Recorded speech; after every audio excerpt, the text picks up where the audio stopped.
Hmm. Think and Grow Rich, Chapter 2 Desire. The starting point of all achievement, the first step toward riches.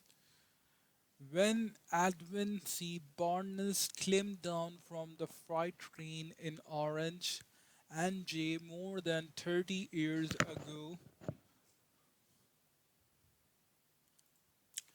he may have resembled a tramp, but his thoughts were those of a king.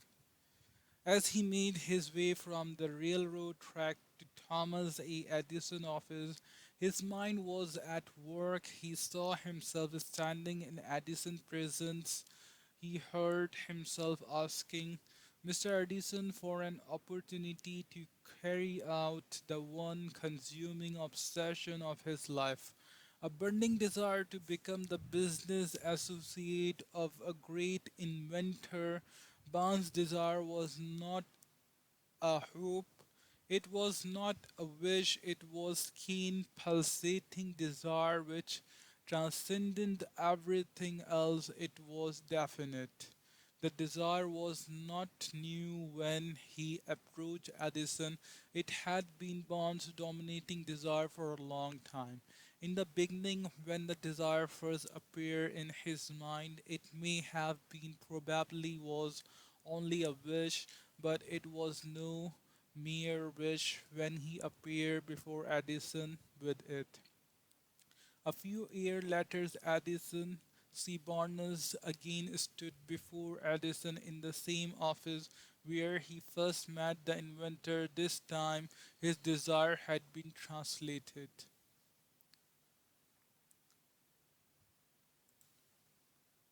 into reality.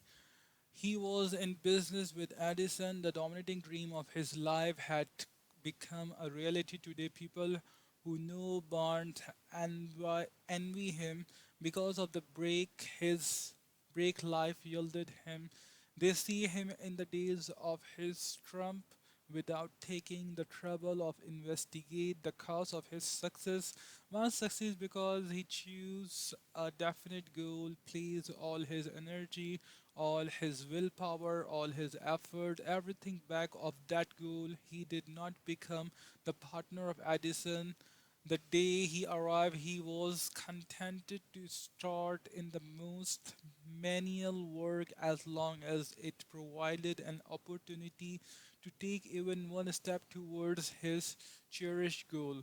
5 years passed before the chance he had been seeking made its appearance. During all those years, not one ray of hope, not one promise of attain of his desire had been held out to him.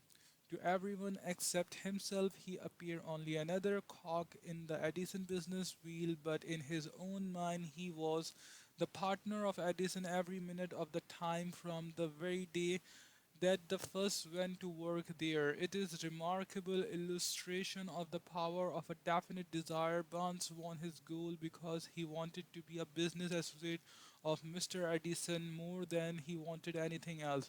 He created a plan by which to attain that purpose, but he burned all bridge behind him.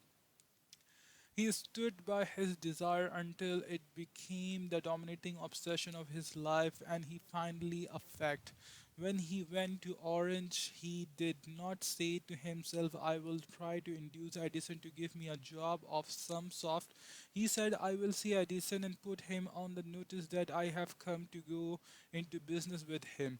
He did not say, I will work there for a few months, and if I get no encouragement, I will quit and get a job somewhere else. He did say, I will start anywhere. I will do anything Edison tell me to do, but before I am taught I will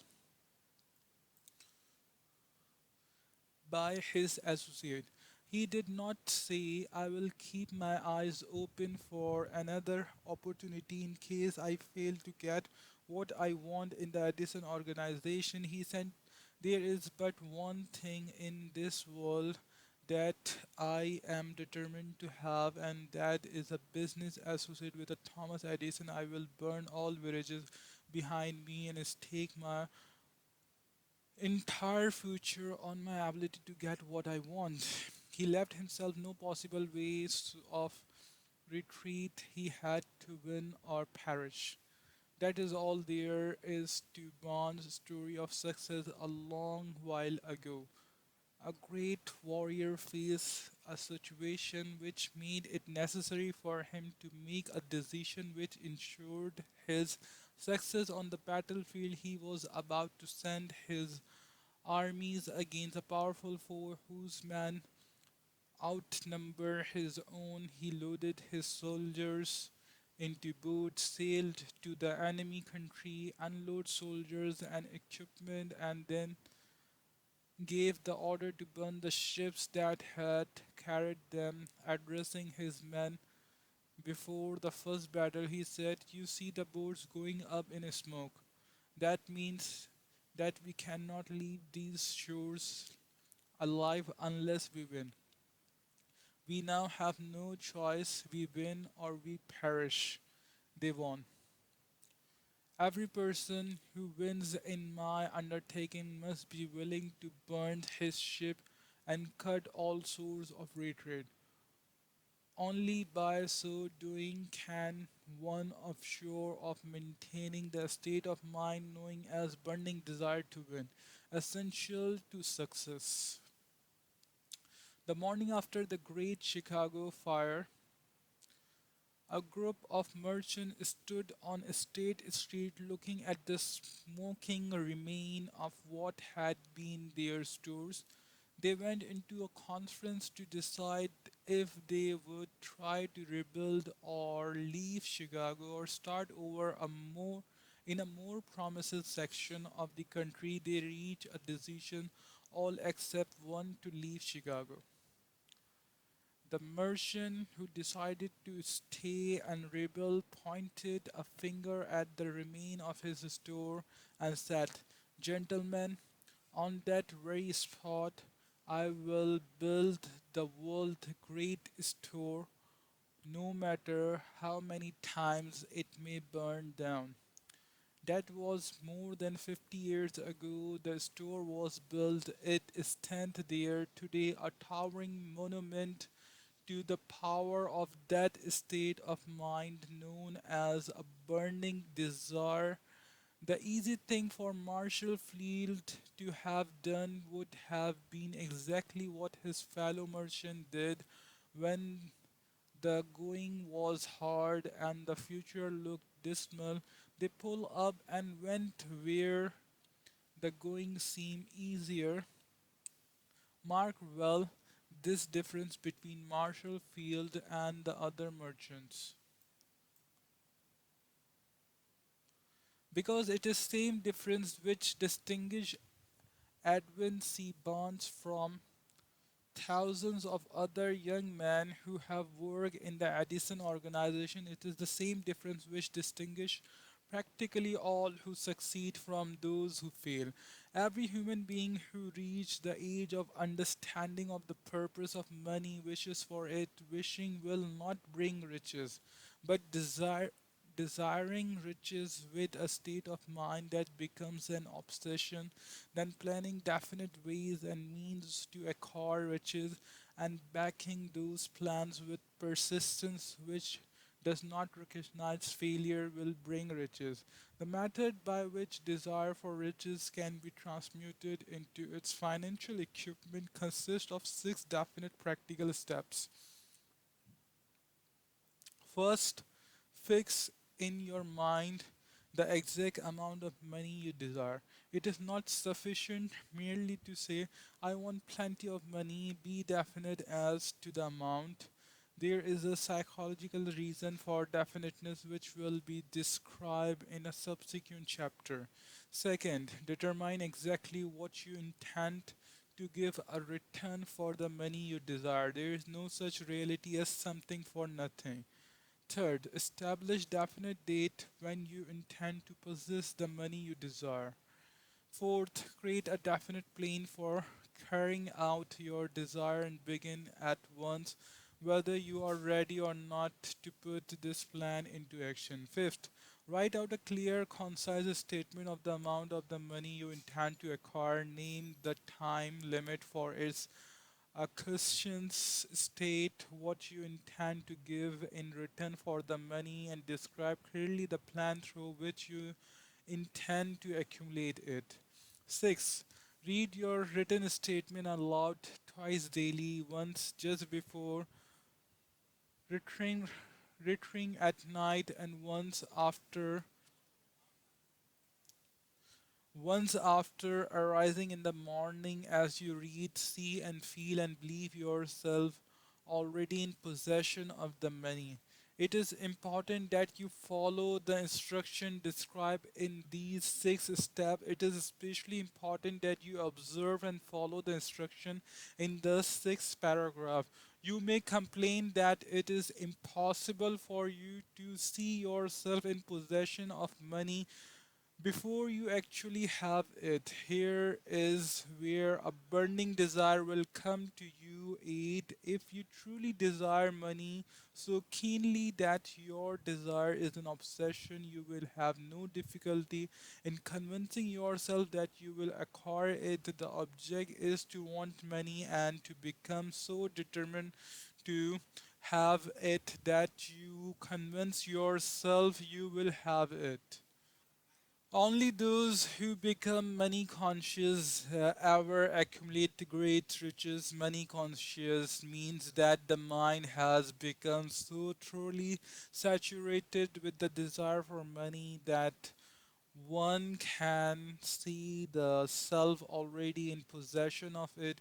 To the uninitiated who has not been schooled in the working principles of the human mind, these instructions may appear impractical. It may be helpful to all who fail to recognize the soundness of the 6 steps to know that the information they convey was received from Andrew Carnegie, who began as an ordinary laborer in the steel mill but managed, despite his humble beginning, to make these principles yield him a fortune of considerable more than $100 million.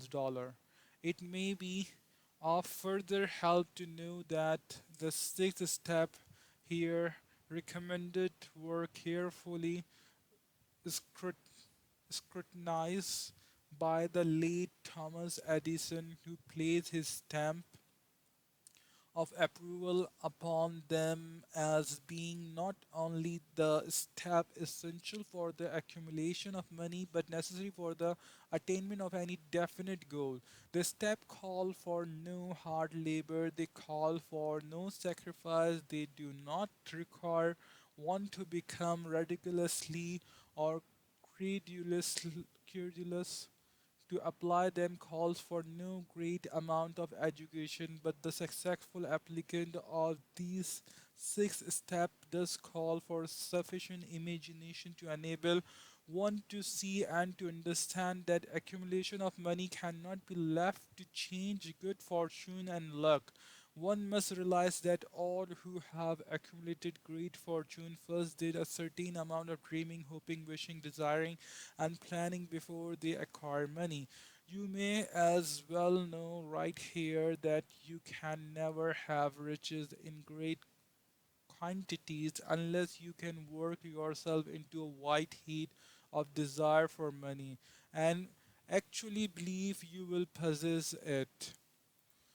You may as well know also that every great leader from the dawn of civilization down to the present was a dreamer. Christianity is the greatest potential power in the world today because its founder was an intense dreamer who had the vision and the imagination to see realities in the mental and the spiritual form before they had been transmuted into physical form. If you do not see great riches in your imagination, you will never see them in your bank balance. Never in the history of America has there been so great an opportunity for practical dreamer as now exists. The 6 year economic collapse has reduced all men substantially. If you do not see great riches in your imagination, you will never see them in your bank account, bank balance. Never in the history of America has there been so great an opportunity for practical dreamer as now exists? The 6 years economic collapse has reduced all men substantially to the same level. A new race is about to be run. The stakes represent huge fortune which will be accumulated within the next 10 years. The rules of the race have changed because we now live in a changed world that definitely favors the masses, those who had but little or no opportunity to win under the condition existing during the depression when fear paralyzed growth and development. We who are in the race for riches should be encouraged to know that this change world in which we live in demanding new ideas, new ways of doing things, new leaders, new inventions, new method of teaching, new methods of marketing, new books, new literature, new feature for the radios, new ideas for moving pictures, back of all the demand for new and better thing, there is no quality which one must possess to win. That is definition of purpose, the knowledge of what one wants, and a burning desire to possess it. The business depression mark the death of one age and the birth of another. This change world records practical dreamers who can and will put their dreams into action. The practical dreamers have always been and always will be pattern maker of civilization. We who desires to accumulate riches should remember the real leaders of the world always have been men who harness and put into practical use an intangible unseen force of unburned opportunity and have converted those forces or pulse of thoughts into skyscrapers, cities, factories, airplanes, automobiles, and every form of convenience that makes life more pleasant. Tolerance and open minded are practical necessities of the dreamers of today. Those who are afraid of new ideas are doomed before they start. Never has there been a time more favorable to pioneer than the present. True, there is no wild and woolly west to be conquered as in the days of a covered wagon, but there is a vast business, financial, and industrial world to be remolded and redirected along new and better lines. In planning to acquire your share of the riches, let no one influence you to scorn the dreamer. To win the big stakes in the change world, you must catch the spirit of a great pioneer of the past whose dreams have given to civilization all that it has of value, the spirit which serve as the lifeblood of your own country, your opportunity and mind to develop and market our talent. Let us not forget Columbus' dream of an unknown world, stake his life on his existence of such a world and discovered it. Copernicus, the great astronomer, dreamed of a multiplicity of worlds and revealed them. No one denounced him as impractical after he had Trump instead the world worship at his shrine, thus proving once more that success requires no apologies, failure permits no alibis. If the thing you wish to do is right and you believe in it, go ahead and do it. Put your dreams across and never mind what they say. If you meet with temporary defeat, for they perhaps do not know that every failure brings with it the seed of equivalent success. Henry Ford poor and uneducated dream of a horseless carriage went to work with what tools he possessed without waiting for opportunity to favor him, and now evidence of his dreams spells the entire earth. He has put more wheels into operation than any man who ever lived because he has not afraid to back his dream. Thomas Edison dream of a lamp that could be operated by electricity began where he stood to put his dream into action, and despite more than 10,000 failure he stood by that dream until he made it a physical reality. Practical dreamer do not quit.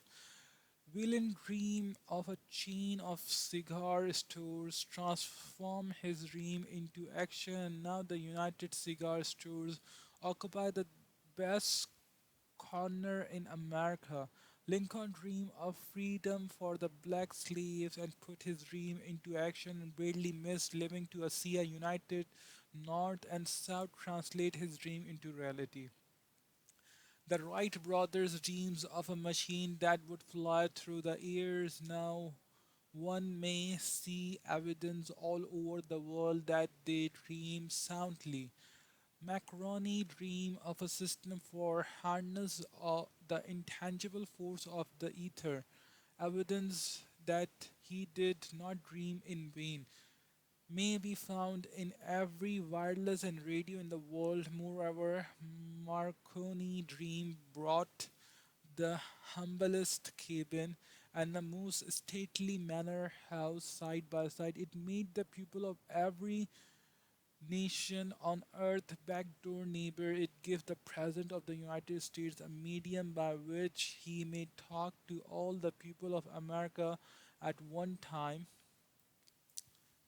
and on short notice. It may interest you to know that Macaroni friends had him taken into custody and examined a psychopathic hospital when they announced he had discovered a principle through which he could send message through the air without the aid of wire or other direct physical means of communication. The dreamers of the today fear better.